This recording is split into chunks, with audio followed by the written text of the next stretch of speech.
Kita lihat dulu yang kedua, bagaimana hati beristirahat. Buka bersama dengan saya suatu ayat yang sangat famous, yang terkenal. Matius 11 ayat 28. Bagaimana hati beristirahat. How the heart truly rests. Ya, anggaplah hari Minggu ini adalah hari pengangkatan beban. Kalau kita masih memikul beban yang bukan dari Tuhan, maka kita tidak bisa berpikir dengan jernih. Siapa di sini yang masih terbeban dengan sesuatu yang belum diserahkan kepada Roh Kudus tidak bisa pimpin kakinya. Biasanya keputusannya akan salah kaprah. Jadi it's very important, kita harus tahu bagaimana menyerahkan beban pada Tuhan. Ya. Oleh karena itu pelajaran hari ini akan berguna buat kita semuanya dalam menghadapi segala musim hidup kita, khususnya ketika dalam masalah. Ayat 28, Matius 11 ayat 28 sampai sampai akhir pasal ayat 30, kita baca bersama-sama ya. Dan yang di live streaming yang ikut di setiap GMS gereja lokal masing-masing juga ikut. Mari kita berdiri saja, kita baca ayatnya enggak banyak. Kita hormati Alkitab, pembacaan Alkitab melebihi khotbah pendeta. Oke, kita berdiri membaca. Matius 11 ayat 28 sampai 30 bunyinya. Judulnya ajakan juru selamat. 1, 2, 3. Marilah kepadaku semua yang letih lesu dan berbeban berat. Aku akan memberi kelegaan kepadamu. Pikullah kuk yang kupasang dan belajarlah padaku. Karena aku lemah lembut dan rendah hati, dan jiwamu akan mendapat ketenangan. Sebab kuk yang kupasang itu enak dan bebanku pun ringan. Katakan amin. Silakan duduk. Ibadah pertama tadi saya bahas 3 ayat sebelumnya, 25, 26, 27.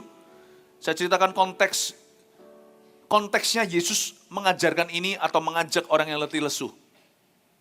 Anda tidak akan, kalau kita mengerti konteksnya lebih menghargai kenapa Yesus dalam situasi begini dia bisa bicara begitu.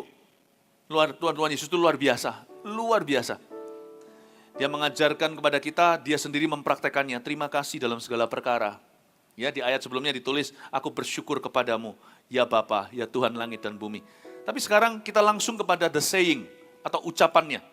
Ini ajakan kepada orang-orang yang berbeban berat. Marilah kepadaku semua yang letih lesu dan berbeban berat, aku akan memberi kelegaan kepadamu. Di sini ada undangan, marilah kepadaku. Apapun terjadi ya, dalam hidup ini, selalu ingat Alfa dan Omega. Alfa itu awal segala sesuatu. Omega adalah akhir segala sesuatu. Selalu give Jesus the first say and the last say in your life. Jangan taruh opini nomor 1. Opini tidak boleh nomor 1. Selalu Yesus nomor 1. Dan Yesus nomor terakhir. Ini bukan bicara tentang prioritas. Ini bicara tentang waktu. Ada apa-apa itu datang ke Tuhan dulu. Baik atau tidak baik waktu, lagi sakit atau sehat, kaya atau miskin, lagi liburan atau sedang lembur dalam kerja, sedang enak hidupnya atau masalah. Selalu ingat, pertama selalu datang ke majikannya, seperti anjing kan, selalu datang ke majikannya. Kita harus setia. Setia itu bukan panjang sabar saja ujungnya, setia itu dari awal sudah kelihatan. Kita lihat kan, kalau kita punya hewan piaraan seperti anjing gitu, saya bukan bilang kita ini anjing, tapi kalau anjing aja begitu loh, apalagi kita. Kita lihat sekelompok orang datang, rekan kawan, yang disapa anjing dulu itulah majikan. Ada apa-apa, lu mau suka mau duka, datang ke Yesus dulu kelihatan siapa majikan hidupnya. Marilah kepadaku itu dari awal, dari Alfa, jangan cuma Omega. Kalau nanti semua sudah gagal sekelilingmu baru datang ke Tuhan Yesus. Pratanda Tuhan Yesus hanyalah bagi kita jalan alternatif. Jangan jadikan dia jalan terakhir. Jadikan dia jalan utama. Untuk tahu apakah dia jalan utama, akan kelihatan apakah dia jalan pertama. Ada apa-apa itu datang ke Tuhan dulu. Tapi datanglah dengan hati yang benar, jangan marah-marah. Kita bisa mengeluh sama Tuhan. Tapi jangan mengeluhkan Tuhan, aku kecewa sama Tuhan, itu sudah bukan pembicaraan. Kalau orang membuka pembicaraan kayak gitu dan doa itu bukan doa sama sekali, itu sudah menghakimi. Celakanya yang dihakimi adalah hakim semua yang hidup dan mati, yang dihakimi adalah Tuhan Yesus. Jangan, datang ke Tuhan. Tuhan, aku punya masalah, gua punya problema, I have a problem. Atau Tuhan, aku mau berterima kasih loh Tuhan, seperti orang kusta yang disembuhkan, aku enggak mau jadi yang lari, aku mau jadi yang kembali. Terima kasih ya Tuhan Yesus, thank you. Ya, marilah kepadaku itu dari awal, tapi dia juga harus omega. Yesus juga harus terakhir kalau semuanya sudah bagus, baik, sudah sembuh nih si orang lepra. Jangan lupa ujungnya tetap kembali ke Tuhan. Always begins your day and ends your day with Jesus. Selalu mulai harimu dan akhiri harimu dengan Yesus. Bukan berarti kalau di tengah-tengahnya lupakan dia, enggak. Tuhan bukan Santa Claus, Tuhan bukan berhala yang dikasih sesajen, kasih wangi-wangian, kasih makanan, lalu Tuhan happy disimpan, disekap dalam kamar. Enggak loh ya. Kalau kita mulai dengan Tuhan, mengakhiri dengan Tuhan, tengah-tengah itu nanti perjalanannya dengan Tuhan, Immanuel, Tuhan beserta. Di tengah-tengah itu Tuhan libatkan kita sebagai kopilotnya. Kita punya hak bicara, beropini bahkan. Tuhan bisa mengimprovisasi dengan kita. Dia bisa memulai, kalau kita tenggo dengan Tuhan, itu Tuhan kadang-kadang mengikuti langkah kaki kita. Tidak senantiasa kita yang mengikuti langkah kakinya. Kita ikut Yesus. Yesus berkata sama muridnya, ikutlah aku, ya kan? Tinggalkan bahkan jala. Tapi jangan lupa, Tuhan Yesus juga Immanuel. Dia beserta, berarti Tuhan jalan di belakang. Tuhan jalan di samping. Indahnya itu perjalanannya, kalau mula pembukanya adalah Tuhan Yesus, akhirnya adalah Tuhan Yesus, di perjalanannya itu penuh dengan kesaksian. Marilah kepadaku, sebuah komitmen hidup dengan prinsip always datang sama Tuhan dalam segala keadaan. Amin Bapak Ibu Saudara, marilah kepadaku. Dan lalu dikatakan di sini siapa aja yang harus datang kepada dia? Semua yang letih lesu dan berbeban berat. Coba katakan semua. Ya, itu intinya sih, letih lesu berbeban berat itu tipenya. Semua mesti datang sama Tuhan. Semua di sini artinya semua orang dan semua masalah. Semua orang bisa datang sama Tuhan, pemungut cukai, pelacur, coba lihat di kitab Injil. Siapa aja tuh yang datang sama Tuhan? Bukan cuma orang lepra, kusta, dibuang masyarakat. Orang yang epilepsi, orang yang gak percaya, ampuni aku, yang kurang percaya ini Tuhan, aku percaya kepadamu. Orang yang ragu, yang pelin-pelan. Matius pemungut cukai, everybody can come to Jesus. Tuhan Yesus tidak ada larangan. Semua orang yang datang ke dia seharam apapun dihalalkan. Jadi jangan pernah tolak orang, dan tentunya orang yang paling jangan Anda tolak adalah dirimu sendiri. Do not rob yourself of the privilege of coming to Jesus, nonetheless no matter what. Jangan pernah merampok dirimu sendiri dari sebuah privilege atau sebuah keistimewaan, yaitu bisa datang kepada Tuhan always dalam segala keadaan. What a friend we have in Jesus, all our griefs and sins to bear. What a privilege to carry everything to God in prayer. Ya, itu bahasa Indonesianya gini. What a friend, sahabat sejati kita miliki dalam Kristus ini. Yang mengangkat semua beban dan dosa kita. Sebuah kehormatan untuk bisa selalu datang kepada dia dan membawa segala sesuatu dalam doa. Oh, what peace we often forfeit. Damai yang seringkali kita tolak. What a needless pain we bear. Rasa sakit yang tidak perlu kita tanggung sendiri. All because we do not carry.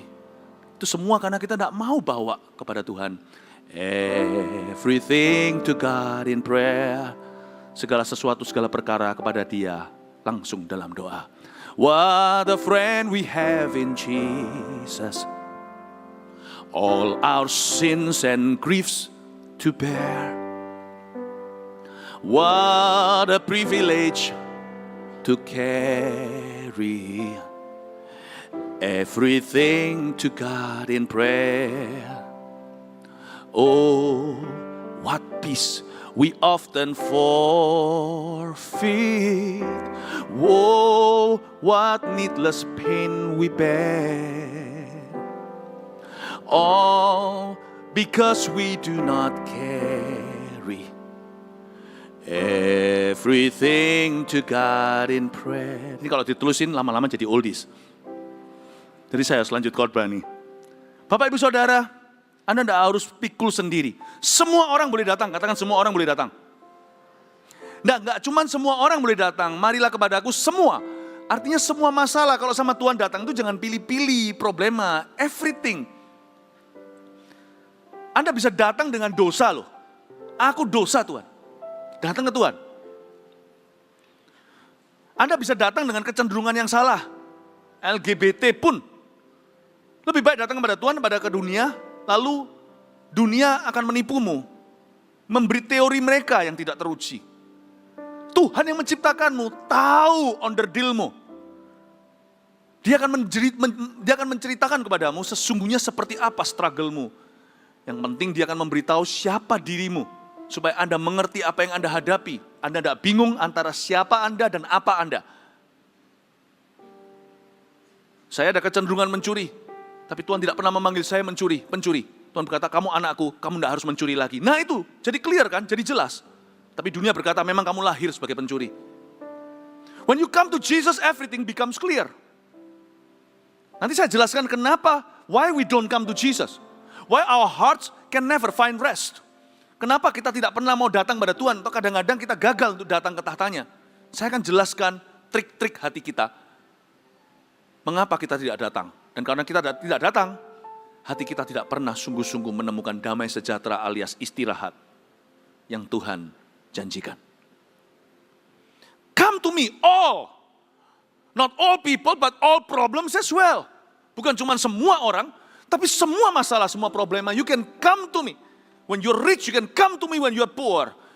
Kamu bisa datang, Anda bisa datang pada saya waktu Anda kaya, waktu Anda miskin, waktu Anda berhutang. Apapun kondisi keadaannya, tidak ada satupun rahasia bagi Tuhan yang Maha Tahu. Dan tidak ada satupun jangkauan terlalu jauh bagi Allah yang Maha Kuasa. Sebanyakan kita ini bukan kegagalan kita sebagian besar itu adalah WO rohani. Kita tidak muncul di tahta Allah. Kebanyakan kita itu gagal sebelum mencoba. Kalau Anda sampai ke tata kasih karunia, kata Ibrani, gagallah rencana si jahat. Dan si jahat tahu bagaimana menghentikanmu. Dia harus menghentikanmu secepat mungkin, sedini mungkin. Seperti bayi Yesus yang segera diburu. Kalau bisa dibunuh sekarang, dia nggak jadi Mesias nanti.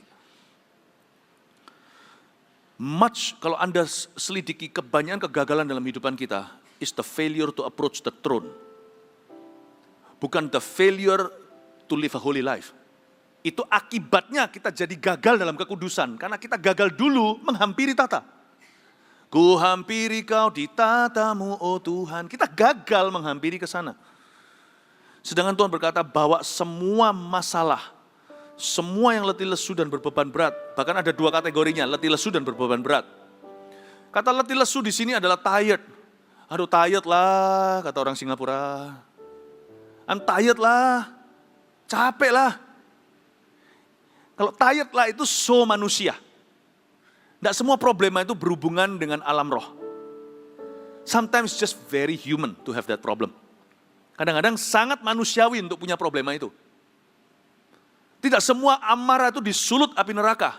Ada amarah yang keluar cuman karena ada orang yang galau, emosinya lagi nggak stabil hari itu, detik itu. You can come to Jesus. Hanya Tuhan, karena Tuhan yang menciptakan manusia. Tuhan tahu gimana memperbaiki dan meluruskannya. Letih lesu itu problem-problem yang betul-betul akar dan oyotnya itu manusia. Tetaplah Yesus solusinya. Yesus tetap solusinya. Tapi berbeban berat, itu sudah ada oppression-nya. Ya. Oppression itu ada tekanan, bukan pressure. Kalau oppression kalau oppress itu orang yang ditekan. Ini tekanan sudah supranatural. Ini tekanan sudah spiritual. Ini ada roh-roh jahat di udara yang berurusan dengan Anda. Sudah ada kutuk yang diam-diam merayap bekerja.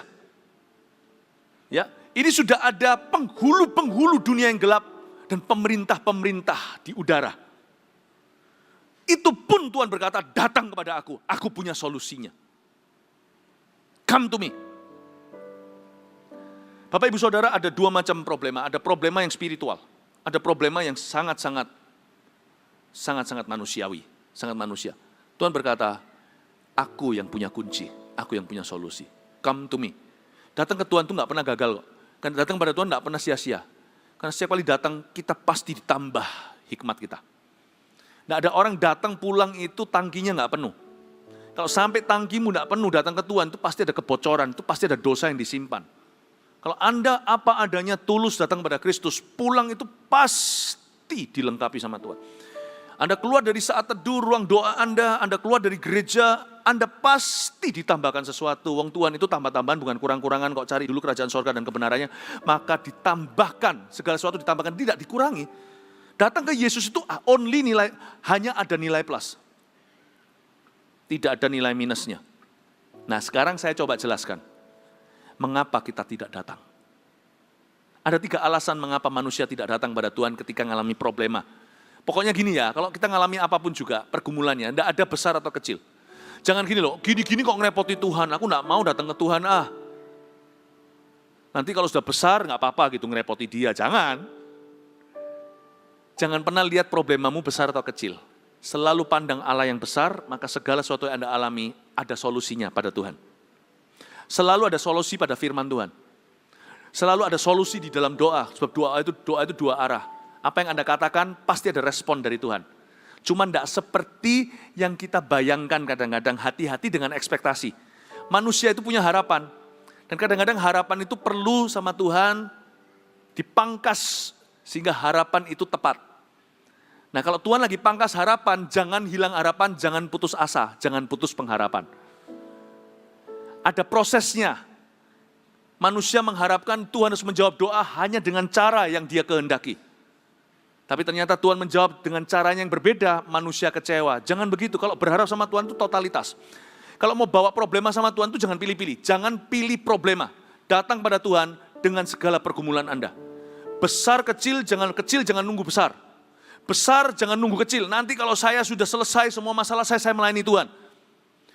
Itu tidak libatkan Tuhan dalam masalah. Nunggu masalahnya selesai, nanti kalau sudah baru melayani Tuhan. Itu perkataan macam apa? Itu sama dengan gini loh, Lord, I can solve my own problem. Aku bisa menyelesaikan masalahku sendiri, nanti setelah itu tinggal bayar upeti. Dengan gitu kita sama dengan menganggap Tuhan sebagai penguasa yang jahat, penjajah yang cuma mau upetinya. Nah jangan begitu kalau sama Tuhan, jangan pilih-pilih. Kita ajari, kita minta sama orang tua jangan pilih kasih. Kalau sama Tuhan, kita jangan pilih problema.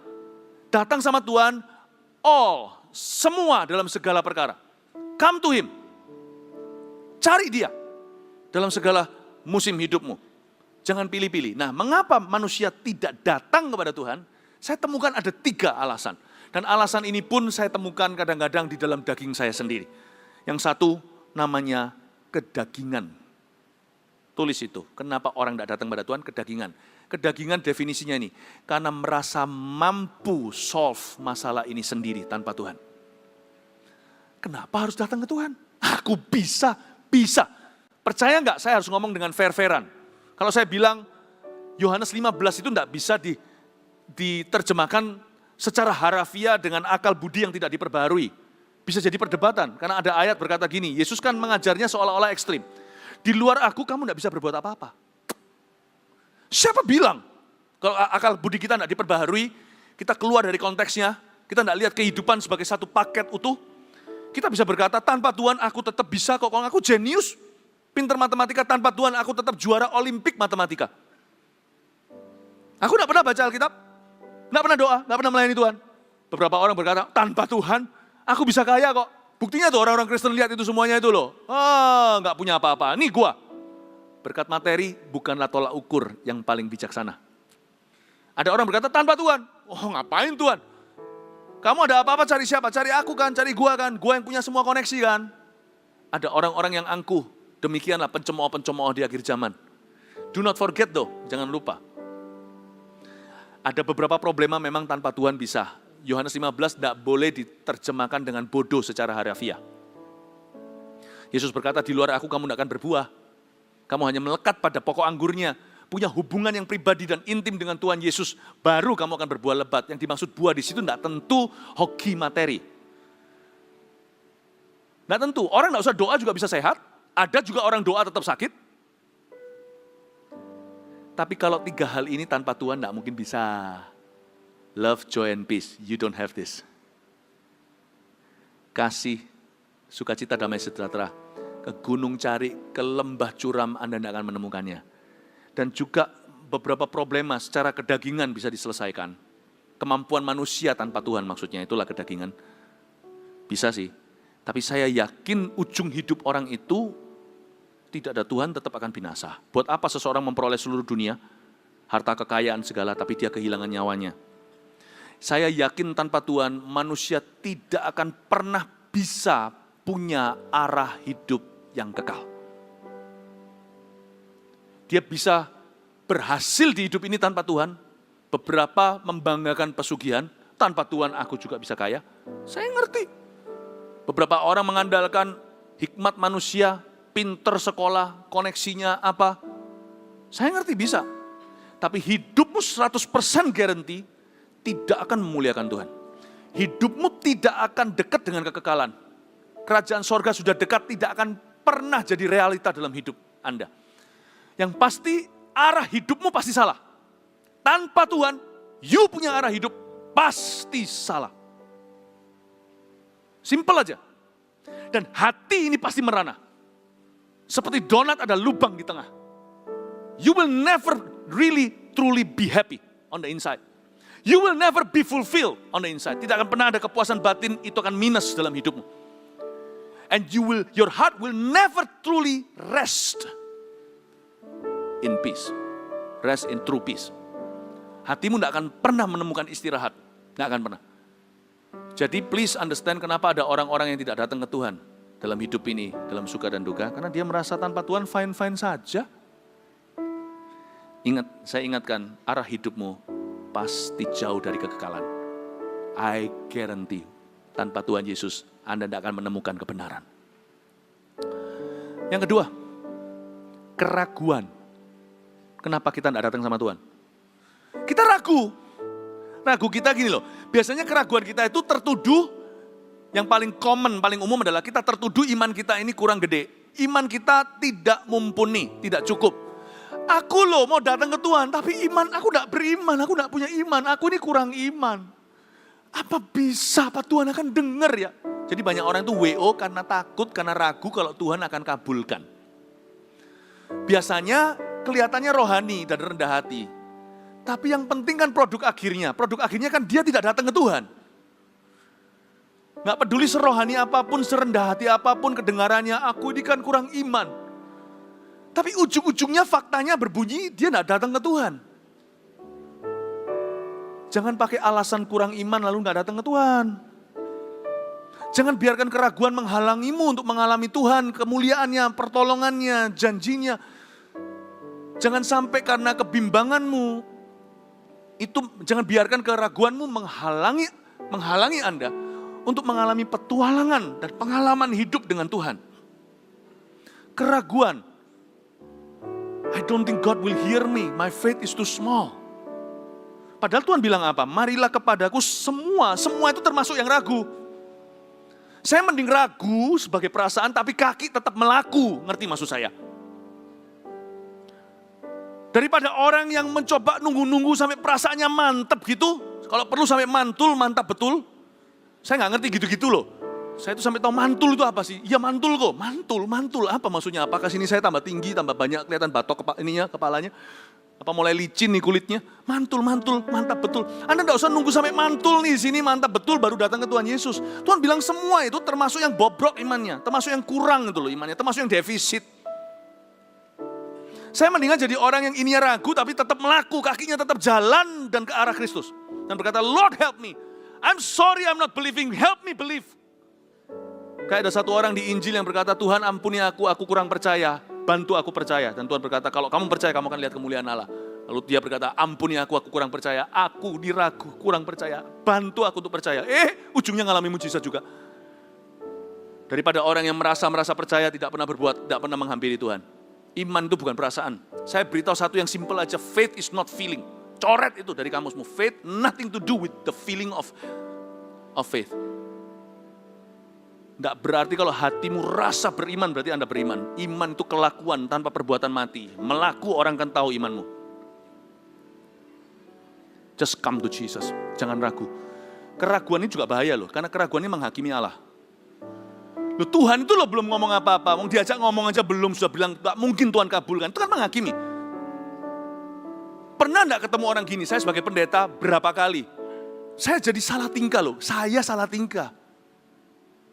Nah Tuhan gimana? Anda mau menyeret Tuhan dalam kesalahan. Tuhan gak mungkin mau salah. Kalau saya bisa salah tingkah sebagai manusia. Kalau Anda ginikan Tuhan. Tuhan tidak akan salah. Tapi Tuhan juga tidak akan tingkah. Tuhan tidak akan melakukan apa-apa. Sampai Anda settle dulu ragumu itu. Jangan tuduh, karena keraguan itu bisa menuduh Tuhan. Pernah enggak ketemu orang gini? Saya ketemu orang gini. Pastor Philip, saya minta didoakan. Tapi saya tahu Pastor Philip itu sibuk, pasti enggak mau doakan. Saya digitukan pernah sama orang. Terus dia nangis depan saya, ini saya mau doa ya, saya doakan. Saya tuh yakin, saya tuh mau minta tolong. Saya ini dalam masalah. Dan saya tahu Pastor Philip pasti punya jawaban. Tapi Pastor Philip pasti enggak mau doakan saya. Saya tahu kok, saya tahu enggak mungkin mau. Loh, Anda datang ke saya, minta tolong, tapi beritahu dan hakimi saya bahwa saya pasti tidak mau nolong. Ya ngapain datang? Coba deh, kejar seseorang yang Anda sukai. Laki-laki kalau gitu akan buat turn off wanita. Saya yakin, gak peduli Anda seganteng apa. Kalau sampai ada wanita yang sampai mau, itu pasti bukan mau Anda, itu mau mobil Anda. Mau rumah Anda. Kalau sampai ada yang mau, itu perempuan keterlaluan. Kalau ada laki-laki itu datang kepada Anda, yang wanita nih dikejar. Aku tahu kamu pasti gak suka sama aku. Aku nih loh bodoh. Aku nih gak sekolah yang tinggi. Aku gini-gini nih. Anda pasti, aku gak mungkin mau. Tapi aku senang sama kamu gimana. Tapi aku tahu kamu pasti gak tertarik sama aku. Karena aku ini tampang pas-pasan. Aku ini gak seperti temanmu yang, kalau dia terus pesimis. Lama-lama Anda kesel loh hatinya. Ini orang ngapain sih? Tuhan bisa kesel loh. Kau datang ke hadiratku, menuduh aku. Aku pasti gak mau jawab. Pasti gak akan kabulkan. Aku pasti gak peduli. Tuhan gak suka digitukan. Banyak orang itu yang ragu itu, orang-orang yang tidak datang ke Tuhan karena merasa Tuhan pasti gak akan kabulkan doanya itu, dia sudah menghakimi Tuhan. Kasih Tuhan kebebasan untuk memutuskan bagaimana menjawab doa. Janganlah Anda yang menghakimi dan memutuskan dan berkata, Tuhan pasti tidak akan kabulkan doaku. Jangan pernah kata-kata itu muncul dari mulutmu, karena mulut itu bukan mulut pesimis, itu mulut menuduh, yang dituduh adalah yang maha kuasa. Itu yang dikatakan oleh Yakobus, orang yang bimbang, orang yang mendua hati, ini bukan berarti orang yang imannya kuat. Iman itu biji sesawi. Tuhan tidak minta iman itu sebesar gunung. Iman itu asal ada. Asal kita meresponinya, iman itu tidak harus besar. Biji sesawi itu adalah tanam-tanaman yang paling kecil, tapi efeknya besar. Makanya Yakobus bilang gini, orang yang kayak gini, yang tidak sinkron, tidak sinergi, dia mau ditolong, tapi sebelum ditolong pada sang penolong, dia langsung nuduh berkata, kamu tidak mungkin mau tolong. Orang kayak gini, jangan harap akan terima apa-apa. Yakobus pasal pertama. Don't even think about it, you receive nothing. Nggak akan dapat apa-apa. Keraguan kalau nanti jawaban doanya tidak sesuai dengan harapan kita, itu juga salah satu kategori ragu. Pernah enggak ingat ini ya, di Matius 7, enggak usah dibuka nih. Yesus ajarkan gini kan, saya suka sekali, mintalah pelajaran tentang doa. Jadi Yesus mengajarkan tentang doa berapa kali. Salah satu yang terkenal adalah doa Bapa kami. Ini juga terkenal, mintalah maka kamu akan menerima, carilah maka kamu akan mendapat, ketoklah pintu akan dibukakan bagimu. Karena barang siapa meminta, saya suka ini, pasti dia akan menerima.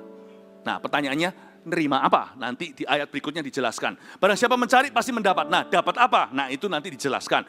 Siapa ketok pintu, pintu pasti dibukakan. Apa? Dibukakan terhadap apa? Itu dijelaskan. Ayat berikutnya bunyinya begini. Adakah di antara kamu, kalau anaknya minta roti dikasih batu? Nah kita mulai ngerti sekarang. Dapat apa? Terima apa?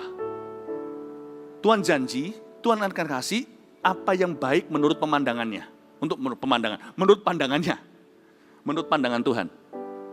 Ya, jalanmu bukan jalanku. Kadang-kadang dijawab persis yang kita minta, kadang-kadang tidak seperti yang kita minta. Tapi Tuhan berkata, siapa yang minta pasti dapat. Pasti. Itu sudah hukum tabur tuainya. Ya, tapi dapatnya apa? Tuhan cuma kasih garansi, pasti roti, nggak mungkin dikasih batu. Masa adakah di antara kamu, kalau anaknya minta ikan dikasih ular? Kalau kamu orang-orang yang jahat tahu memberikan pemberian baik kepada anak-anaknya, apalagi Bapamu di sorga. Tahu ya ayat itu Matius 7? Nah, saya tidak pernah takut untuk minta. Karena kalau saya minta itu pasti kembali. Whatever goes up, ini hukum doa ya, hukum doa. Whatever goes up will come down. Kenapa tidak ada yang turun ke bawah? Tidak ada yang dilempar ke atas. Kalau Anda hidupnya mau lebih banyak terima turun-turunan dari sorga, naikkan yang banyak pula. Saya tanya, Anda mau lihat berapa tisu turun ke Anda sekarang? Coba. Sebut aja satu angka, asal yang masuk akal, tidak ambil waktu khotbah saya. Berapa? 5 ya? 5. Kalau 5 saya harus lempar berapa tisu? Ya 5. Coba dihitung. Ya, 1, 2, 3. I. Ayo dihitung. All. Terus? San. Nanti tolong ya dibersihin. Lagi. Se. Udah. Nggak bisa, Anda mau 5 ya harus lempar. 1, 2, 3, katakan. 5. Kalau Anda hidupnya mau kaya dengan jawaban doa, ya harus rajin doa. Anda mau banyak jawaban, ya harus banyak permintaan. Banyak pencarian, banyak pengetokan. Saya tidak ajarkan kita serakah minta-minta harta loh ya. Jangan pernah, be careful to hear what I say and what I don't say.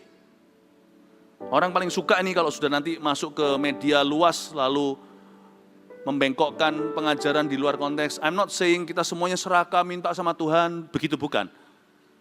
Cuman untuk Anda dan saya mau melihat Tuhan bekerja, maka Anda tidak boleh ragu datang ke tata Allah dan minta, cari, ketok. Yang kita takutkan adalah kalau saya minta nanti kecewa kalau tidak dikasih. Oh enggak, kamu pasti dikasih, cuman kamu harus, tapi kita harus membuka diri dan juga membuka wawasan kita, memberi ruang untuk Allah dalam kedaulatannya menjawab doa kita sesuai kehendaknya.